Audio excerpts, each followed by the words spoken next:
It's not a glamorous life, guys. It's really not.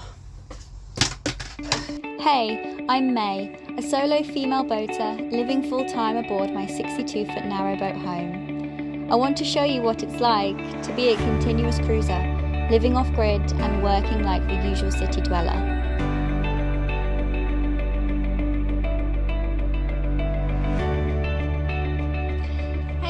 So today I am going to be winterproofing my boat, getting ready for winter. And one of the things I need to do with these amazing hatches that I have 2 wonderful hatches. I'm very lucky in my bedroom, as you can see behind me, ta-da!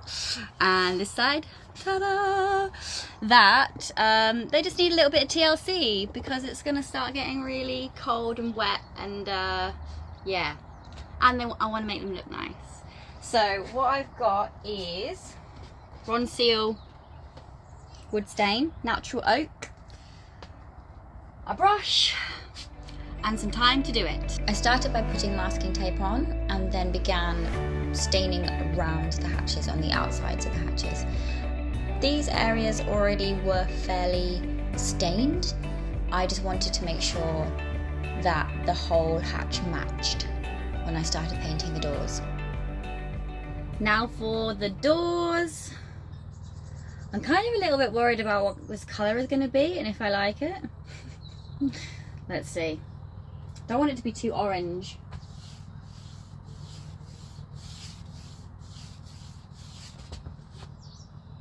Too late now? No, I quite like it. It's alright.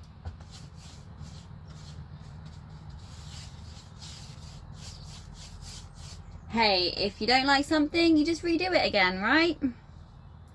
Change it up. Next year I might go purple. Putting wood stain on and also putting waterproof paint on is going to be double protection for the hatches. So not only are they going to look nice, but they're also going to be prepared for when water starts coming through the cracks, because let's face it, it's an old boat, that's what happens. So you can see the difference between the colours. This is the original wood on the doors, and voila, the new rustic look. I did have a bit of a challenge really making the colour even. You can kind of see that you can see the paintbrush marks a little bit. However, I quite like it. It's rustic. And yeah, I don't strive for perfection because it's not possible in this life. So yeah, let's do the other one. There is a lot of maintenance work that goes into owning a boat. I spend a lot of my spare time thinking about projects, preparing for projects, saving for projects, one or the other.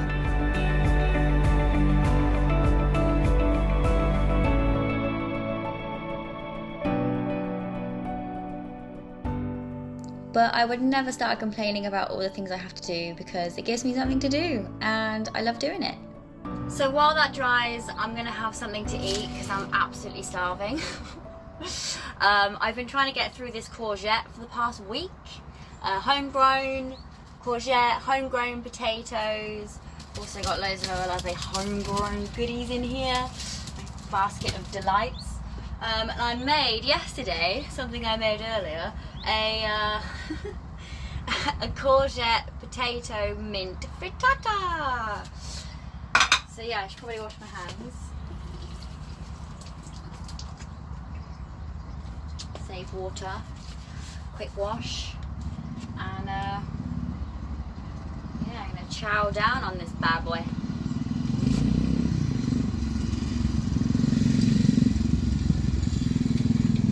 Very good. And now for a bit of leftover pear from breakfast. I'm one of those people that speaks with their mouth full. And what was I going to say? I'm one of those people that has to have something sweet after they eat. Anyone else relate to that? Like, it has to be something. It has to be. It's my little fruit basket. And yeah, I've got loads of foraged, scrumped goodies. Apples and pears. A I love free food. It's the best time of year for free food. We're currently mid-September, and it's amazing. It's everywhere. Okay, next job. So next on the agenda for getting this boat ready for winter is cleaning this bad boy. This is a Rayburn Royale, which is it's a really old version of an Agar. And yeah, it's in a bit of a bad way at the moment. I've neglected it, and I really need to clean it out. So as you can see, look at the disgustingness of that. What you've got here is a where the wood and coal go. There's a griddle at the bottom there that's actually going to be fixed soon. Got a guy coming out to help me with that. And then here is where all the ash goes. You can see I'm doing this one-handed, so this is where the ash goes. There's normally a plate in here, but that's currently outside, and that fills with ash, and then I can pull that out, and there's loads of ash inside. So yeah, needs to get rid of all of that. It's pretty gross. This is a temperature gauge here which tells me how hot it is. Cooking is usually done in mod. I don't actually get the Agar hot enough for it to be on cook mode usually. I do sometimes when I want to use the oven to bake something, to make a cake, to just make a big baked potato, because who doesn't love a baked potato? And you've also got a little sort of storage space there for other bits and bobs, like keeping things warm. So yeah, back to the cooking situation.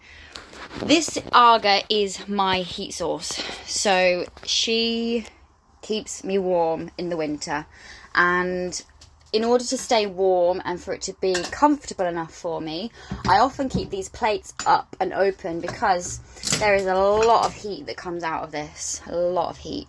So when you cook with an Agar, usually the plates are down, and that means that the heat remains within the Agar and it's really hot, and then you can do some cooking. But I choose warmth over cooking.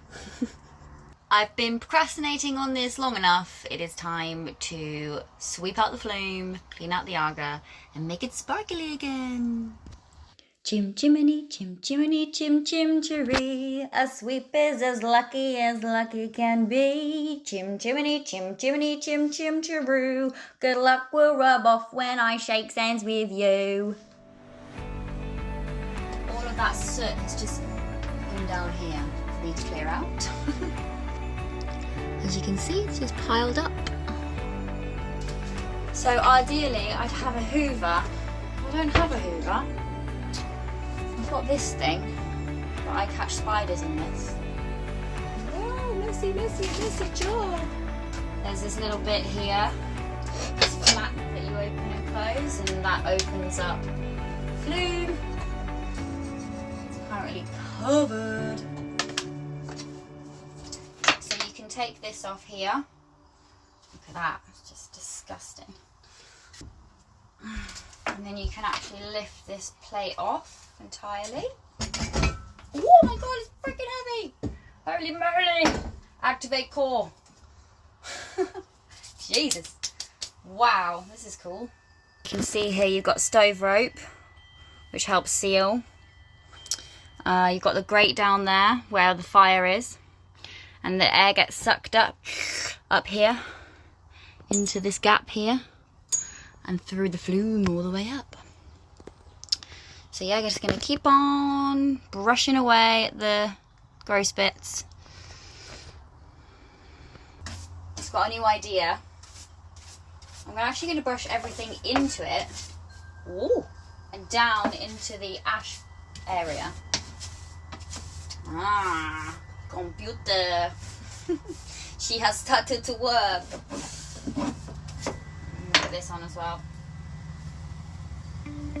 There are a few pros and cons for having an Agar on the boat instead of a small stove, and I'd say one of the cons is this lengthy cleaning process. Now I'm going to try this, see if it does anything.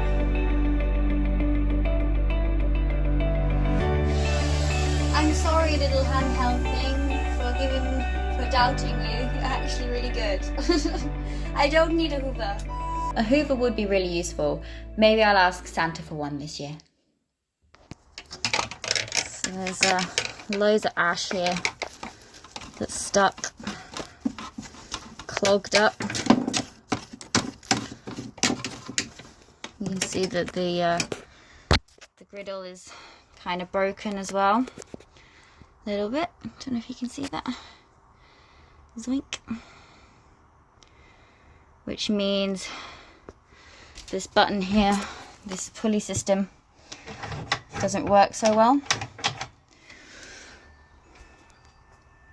And that's always really good to have, because when I pull on that and the fire's in here, it brings a bit of air to the coal or the wood, which increases the flames,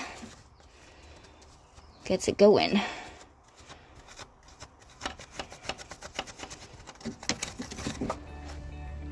There it is. Ash and soot. Ash, ash, and soot.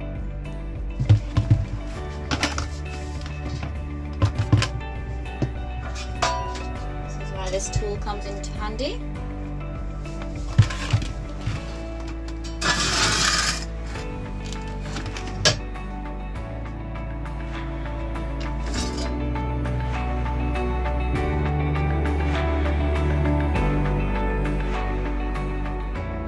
I wonder if they'd cast me for the next Mary Poppins.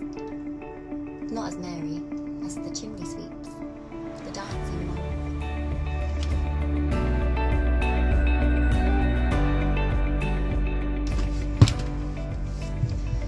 It's not a glamorous life, guys. It's really not.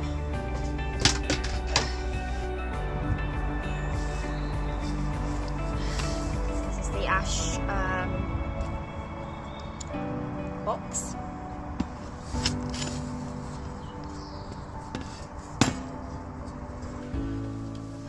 So the final thing I'm going to do, give it a bit of a wipe down with a J cloth, a lot of black soot on the surface.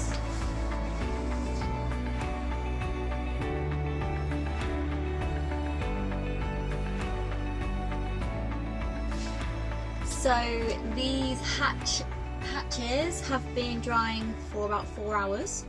I'm really happy with the colour, the way that it's turned out. So this is actually the, where did I put it? Here it is. This is actually the main reason I'm working on these hatches, and that's to varnish them. It'll be clear, waterproof protection, so that means if any water gets in through the hatches, then the wood will be protected. Which it does in winter. So yeah, perfect. And also it will be really waterproof, so if there's any mold and condensation build up in this cabin, which does, again, when I'm breathing in bed, creates a lot of condensation, that gets then put onto the walls and mold can build up. So this is just to help prevent that. So yeah, gonna basically do what I did before, but this time it's gonna be clear varnish, and it's gonna make it sparkle and glitter and waterproof.